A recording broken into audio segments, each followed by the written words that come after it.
Vous savez, la vie et les événements qu'on rencontre dans la vie et les épreuves qu'on rencontre dans la vie. Ces événements sont les mêmes pour tout le monde. Mais étant donné que l'âme n'est pas la même, chaque catégorie est différente, chacune de ces personnalités font face à cette vie qui est la même pour tout le monde de façon différente. Elles ne voient pas les choses de la même manière, elles ne réagissent pas de la même manière, elles n'ont pas la même capacité de faire face à la vie. Je pense qu'on se connaît tous pour comprendre ces termes. La première catégorie, et comme on se connaît bien, c'est que il y a quelque chose en nous qui nous appelle à faire des choses. Et une fois que l'action est menée ou a été menée, on sent le mal. L'effet de cette action est immédiat sur notre personne. Donc, Yasou'ouk, c'est elle te fait du mal. Elle t'appelle à ce qui va te faire du mal. Dans l'immédiat, dans le court terme et dans le long terme, dans l'au-delà. Donc, elle t'appelle à faire quelque chose. Au début, on doit toujours rappeler qu'on ne voit pas le mal. Ou des fois, on le voit, des fois, on le sait. Le mal voulu dans le verset est dans toutes ses dimensions. Des fois, on sait que c'est mal. Et des fois, on ne voit pas que c'est mal. On ne voit pas la réalité du mal qui va se produire en nous. Donc, on sait que c'est mal, mais on le fait quand même. Parce qu'en réalité, on ignore le mal-être que ça va engendrer. Parce qu'en réalité, on ignore le mal qui suivra cette action dans notre vie. Et donc, la profondeur du mot Ammaratun bis-sou, la profondeur de son mot, c'est mal. Et pendant l'action, c'est mal. Après l'action, on ressent l'amertume. Dans le court terme, on ressent les conséquences de ce mal dans notre vie. Et dans l'au-delà aussi, Man ya'mal su'an yujza bih. Man ya'mal su'an yujza bih. Celui qui fait le mal récoltera le mal.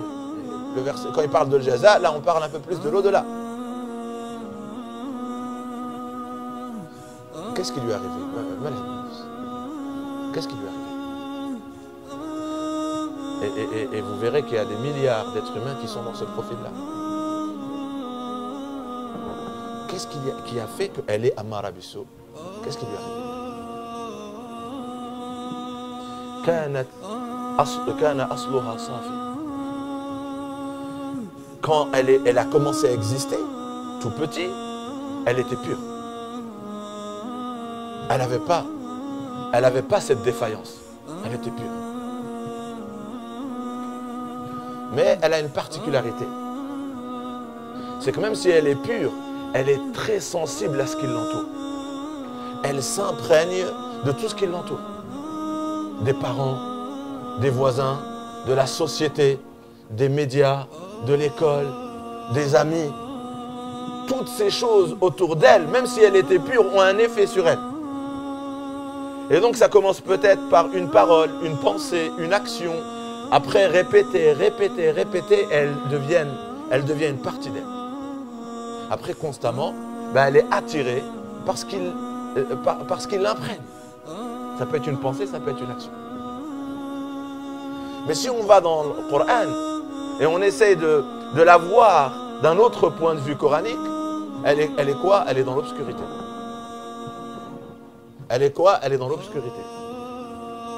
النفس الأمارة بالسوء في القرآن في الظلمات. ليست حية ميتة. Elle n'est pas vivante, elle est morte. Dès qu'elle perd sa clarté, elle meurt. Elle est dans un trou noir. Elle n'est attirée que par cette obscurité. Elle est dedans. Elle ne voit que ça. Elle ne respire que ça. Elle n'écoute que ça. Elle ne respire que ça. Après, il peut y arriver quelque chose. Il peut se passer quelque chose. Comme elle peut ne jamais changer. Elle peut rester comme ça toute son existence. Amara Bissou, toute son existence. Elle était claire, elle était dans la clarté, dans la pureté. Elle a été souillée par ce qui l'entourait. Et elle est restée dans cette obscurité jusqu'à sa fin. Qu'Allah nous préserve. Après, il y a Nafs al-Lawama. Si on parle de Nafs al-Amara Bissou, celle qui t'appelle à faire le... Si on parle de... Elle commence... Si on reste dans le profil numéro 1 et on veut parler d'une évolution, d'un changement, elle peut changer. Salam. Elle peut changer. Et c'est ce qui est appelé par le Coran Lawama. Et là, tout d'un coup, Dieu fait éloge. Dieu fait éloge de ce changement. Dans une sourate, sourate al-Qiyamah, Dieu dit La uqsimu bi yawm al-Qiyamah wa la uqsimu bin nafs al-lawwama.